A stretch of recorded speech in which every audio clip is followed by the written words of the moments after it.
Hello, it's Philip Taylor speaking from Richmond Green Chambers in London. This morning I'm looking at a pamphlet effectively from LexisNexis. It's this one here. It's on legal aid and it's part of the Lawyers' Costs and Fees series. It's pamphlet number 3 and it's on legal aid.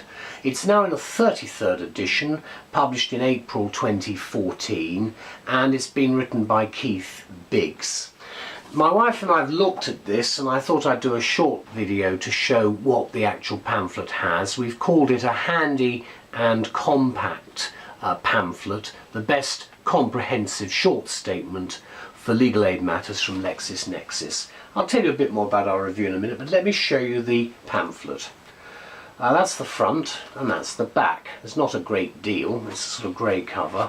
There's a bit more to this pamphlet than the previous ones that have been produced for probate and for family proceedings. So 58 pages in total, the back of it there.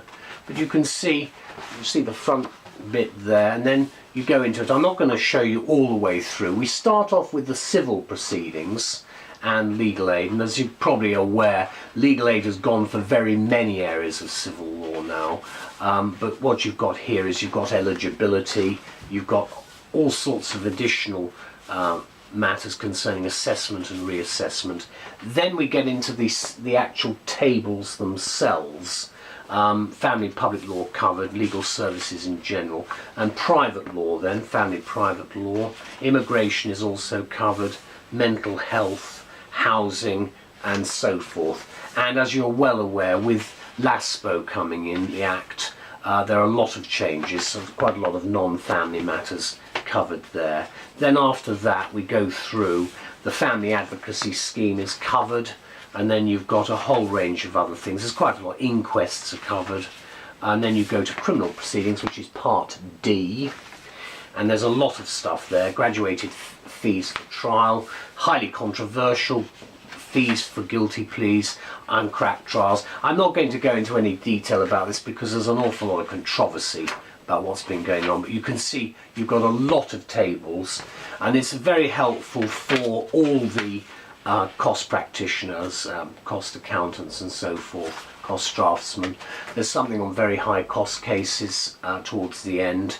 Proceedings in the Court of Appeal are covered, and then you've got a whole series of areas where legal aid applies in terms of counties, and then towards the end you've got freestanding advice and assistance and various other ancillary matters towards the end, and then you've got the Magistrates' Court rules at the back, and then that's really about it.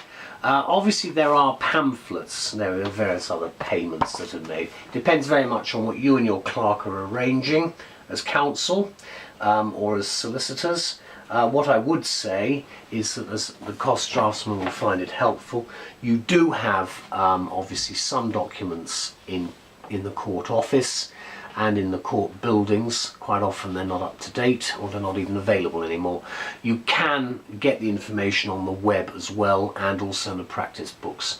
What I'm going to say now though is give you a brief outline of what we think in terms of a review of this pamphlet, why it's of some help. Because obviously there are various sources where you can find the information about legal aid funding, and or rather what is available from the legal aid budget, which is now about £1.5 billion.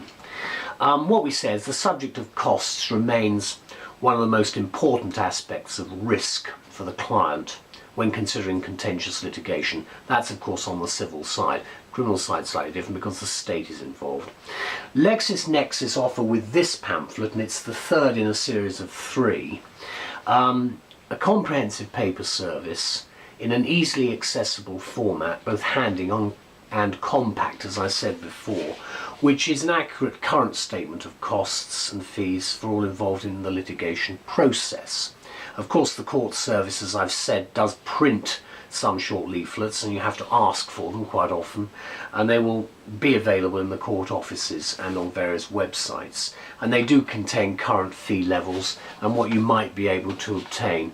But again, you've got to know where to go and who to ask for quite a lot of this information.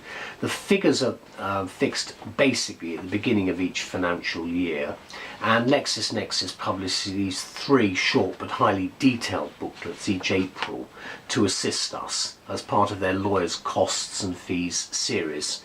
And they're a must basically for the practitioner, for his support services and for cost draftsman. The 3 areas covered are family matters, probate matters and then legal aid. And the titles are available from all law stationers, law booksellers and direct from LexisNexis, and there's also a subscription service for the revised editions for these readily accessible up-to-date statements on costs and fees, which are set out, I think, in a very practical and convenient format for practitioners, for all the advisory people involved in the system. They're also useful, I think, for litigants in person, because there are a lot more of litigants in person actually in the courts now than we've ever really seen, mainly because legal aid has been withdrawn in so many cases. As I say, this is the 3rd in the series, and Keith Biggs is responsible for compiling it, and he's done an excellent job. It's 58 pages long, and there's some detailed tables in it. Obviously, it's can be a confusing area for many people, so it's useful to have a statement of this nature. The title begins with financial conditions and resources, determining whether a person is eligible for legal aid or not. Then it covers the following areas, which I've shown you in the actual pamphlet: civil proceedings, family advocate scheme, inquests, and then criminal proceedings. And they comprise the most substantial portion of the pamphlet. And as the most useful section for many is the controversial area of very high cost cases, which I indicated, and I'm sure your clerks will find that helpful.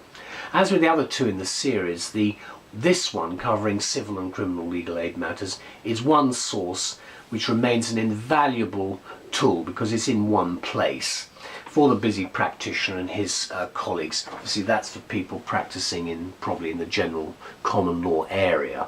And obviously, for anybody involved with legal aid proceedings, this is an important publication to have. It should be another priority purchase for both law firms and chambers in 2014, because it is the one-stop shop for legal aid costs and fees. And I'll just remind you what it looks like again: the front and the back, listing the various other areas.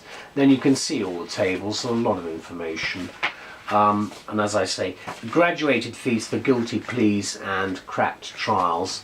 As I've said, there's an awful lot of rowing still going on about the way in which the current government have dealt with, certainly with criminal proceedings. And then we know with the civil proceedings, which are right at the front, that effectively for a very large number of matters, legal aid is no longer available, and that's one of the reasons why we've got changes in the way that we do our business. Anyway, thank you to Keith Biggs very much indeed, and to LexisNexis for producing this. As I say, you can get some parts of this information from the court service. I have to say, in practice, it's not been the easiest way of getting the information, because the difficulty is knowing what to ask them in the first place and getting the right words, and sometimes it's not as easy as it might seem. But thank you to all concerned in any event. Bye-bye.